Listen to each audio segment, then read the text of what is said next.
Hello my healthy viewers, welcome to my channel James healthy blog. তো আমি এখন ready হয়ে সেজেগুজে চলে যাচ্ছি শপিং করতে। আর আজকে চৈত্র সংক্রান্তি, আর চৈত্র সংক্রান্তি মানে অনেক রান্নাবান্না। আর মেইন যে ইনগ্রেডিয়েন্টস সেটা হচ্ছে পাঁচন। আর ওইটার মধ্যে কাঁঠালের ইঁচড় থাকে, তারপর মেইন ইনগ্রেডিয়েন্টস সজনা ডাঁটা থাকে, তারপরে সিমের বীজ থাকে, আর বাকি অন্য যে সিজনাল যে ভেজিটেবলসগুলি সেগুলিও থাকে, আর লাউয়ের ডুবো থাকে। তো এগুলি দিয়ে একটা এঁচড় করা হয়। আর আমাদের মা আমার মা সকাল 4টার সময় ঘুম থেকে উঠেছিল। যদিও আমাদের মধ্যে একটা নিয়ম আছে যেটা ভাড়ান দিতে লাগে, সেই ভাড়ান দেওয়া আমাদের মধ্যে আমরা দেবো না, কারণ আমার মারা যখন গেছে তখন আমাদের গয়াতে গিয়ে পিন্ডি দেওয়া হয়ে গিয়েছিল, তো তার জন্য আমাদের দিতে হবে না। তো আমি ভার হয়ে গেলাম মার পারমিশন নিয়ে। মা বলছিল তো আরও পরে যে, আমি ভাবলাম না, সকাল সকাল গেলে ভিড়টা কম থাকবে, তো যার জন্য সকালেই ভার হয়ে গেলাম। আর এখন বাচ্চা পরে 10টা নাগাদ। এখানে আমার বাড়ির সামনে রাস্তাটা দেখো খুব সুন্দর লাগছে, একদম নিট অ্যান্ড ক্লিন। আর এটা হচ্ছে বাড়ির সামনে কচুরিপানা, রাস্তার সে কচুরিপানা থাকে না, ওইটার এই ফুলগুলি দিয়ে না আমরা বড়াও খাই, খুব ভালো লাগে খেতে। আর এই কচুরি পানা বা কচুরি পনান এগুলি বলে, কচুরি পানা বলে আই থিঙ্ক সো, আমি জানি না, কচুরি পানা মাতারা মুখ থেকে তো ওইটাই শুনি, কোনো সময় আর নিজে থেকে চেষ্টা করি অ্যাকচুয়ালি ওইটার নাম কি আছে। যাই হোক, খুব সুন্দর লাগছে, তাই ভাবলাম একটু ভিডিও করে নিই এখানে। আর অটোর জন্য ওয়েট করছি। আর এখন চলে আসলো আমি বিশালে, কারণ বিশালে এসেছি, কারণ ওইখান থেকে ভাবলাম যে আবার সব কিছু নিয়ে আমি চলে যাব, কারণ একটার মধ্যে আমি সব কিছু পেয়ে যাব। আর গতকালও আমি যে জিনিসগুলি শপিং করে গিয়েছিলাম গতকালের আগের দিন, তো এখান থেকেই করেছিলাম। তো আজকেও ভাবলাম ডাইরেক্ট এখানেই আসি, আর যদি টাইম থাকে বা ভালো লাগে তাহলে আর একটু বটতলাতে যাব। তো যাই হোক, আজকে শুধু এসেছি, আমি সবার জন্যই কাপড় কিনেছি। আমাদের তো পয়লা বৈশাখে সবাই নতুন কাপড় পরে, তো সবার জন্যই কেনা হয়ে গিয়েছে। আমার 2 বোনের হাজব্যান্ডের জন্য, তাদের জন্য অনলাইনে অর্ডার করেছিলাম, তো সেটা এখনও এসে পৌঁছায়নি। তো পয়লা বৈশাখে যদি না পড়তে পারে তাহলে তো এটা অর্ডার করে কোনো লাভ হবে না, লাভ হয়নি। তো ভাবলাম এখন কিনেই নিই, আর যদি অর্ডার করাটা যেটা আসে সেটা আমি রিটার্ন করে দেব।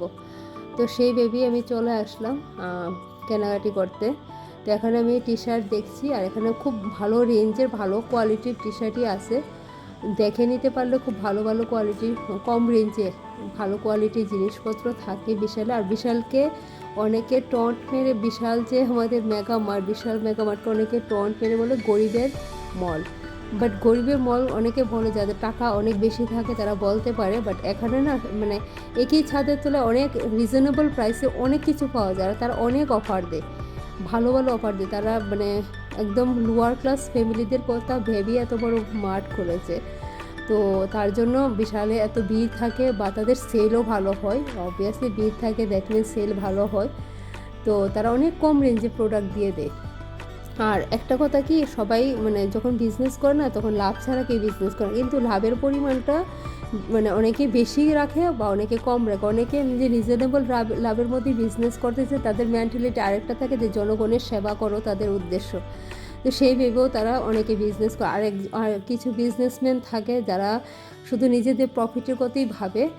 তো আর আচ্ছা, ওইটা নিয়ে আর বেশি ডিবেট করতে চাই না বা বেশি কথা বলতে চাই না। বাট বিশাল মেগামার্ট মলের মধ্যে সবাই এসে সবাই যার যার রেঞ্জেবল প্রোডাক্ট পায়। তো এখানে আমি কেনাকাটি করে চলে আসলাম। আসার পর আমার প্রচণ্ড খিদা লেগেছে, আর আমার বোন তো গিয়েছিল, ওর তো বন্ধের দিনও ডিউটি ছিল, সে আজকে আসবে। আর আমাদের রান্নাবান্না বাড়িতে এসে দেখলাম সব রান্নাবান্না হয়ে গেছে। আর এটাই পাচন, যেটা সব কিছু সবজি দিয়ে করা হয়েছে। তো আমি ভাবলাম সে আস্তে আস্তে আমি একটু তরকারি খেয়ে নিই খালি খালি। তো তরকারি নিয়ে বসলাম, মার সাথে গল্প করছি। মা এসে দেখলাম ঘুমাচ্ছিল। মাও রান্না টান্না করে সকালবেলা উঠেছিল, রান্না টান্না করে একদম টায়ার্ড হয়ে গিয়েছিল। তারপর বোন আসার পর আমরা আবার খেতে বসলাম। তো এখানে আমি আলু বেগুনের ভাজা নিয়েছি, এটার মধ্যে উচ্ছে দিয়েছিল, আর একটা শাক করে, যেটা মেন একটা জিনিস থাকে আমাদের এই রান্নার দিনে।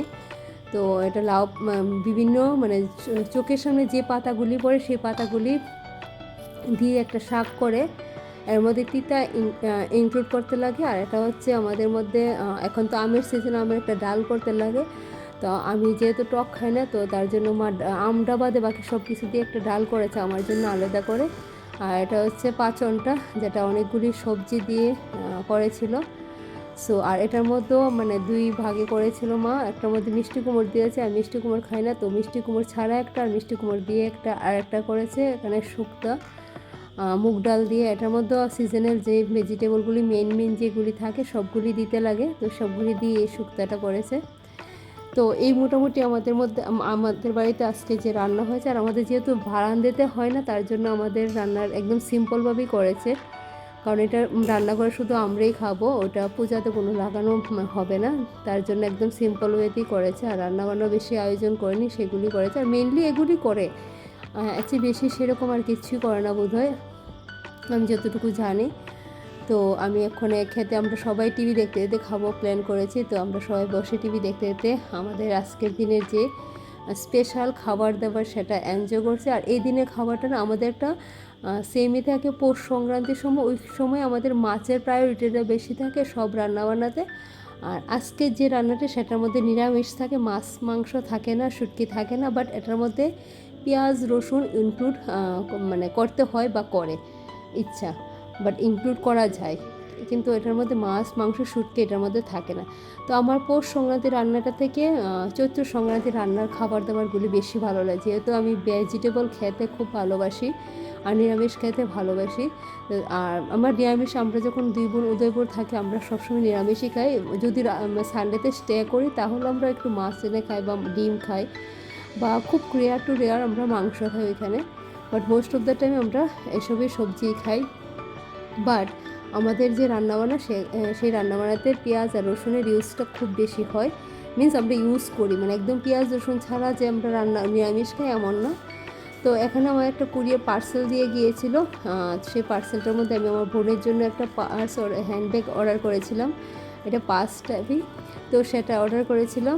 তো এটাই দিয়ে গেছে ড্রেসবেরি ব্র্যান্ডে। কিছুদিন আগে আমি নিজের জন্য একটা এনেছিলাম, ওর জন্য ওটা দেখিয়েছিলাম, ওর পছন্দ হয়নি, তো ওইটা আমার এত ভালো লেগেছিলো ব্যাগটা, সেই ব্যাগের ভিডিওটা আমি এখনও আপলোড করিনি, আমি ভিডিও বানিয়ে রেখেছি, আমার ব্যাগগুলি দেখাবো।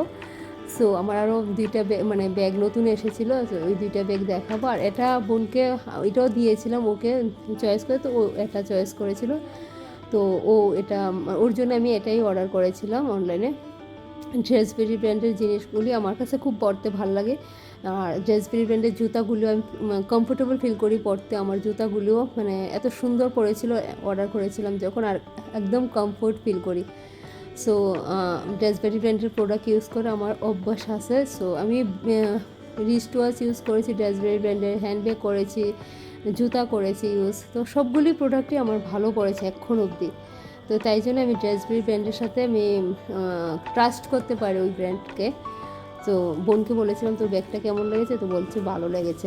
তো যাই হোক, যার জন্য অর্ডার করেছি তার কাছে তো ভালো লেগেছে, আর ব্যাগটা দেখতেও সুন্দর। তো এটার মধ্যে অনেকগুলি স্টাফিং ভর্তি ছিল, তো ওইগুলি বার করছে ও। আর বাকি বোন বলছে এটার মধ্যে ছোট্ট জলের বোতল ক্যারি করা যাবে বড় করার জন্য। অবভিয়াসলি আমরা যখন স্টাইল করে বার হবো, ছোট্ট ব্যাগ নিয়ে বার হবো, তো এটার মধ্যে ছোট্ট জলের বোতলই ঠিক হবে, বড় জলের বোতল তো বড় ব্যাগেই ভালো লাগে।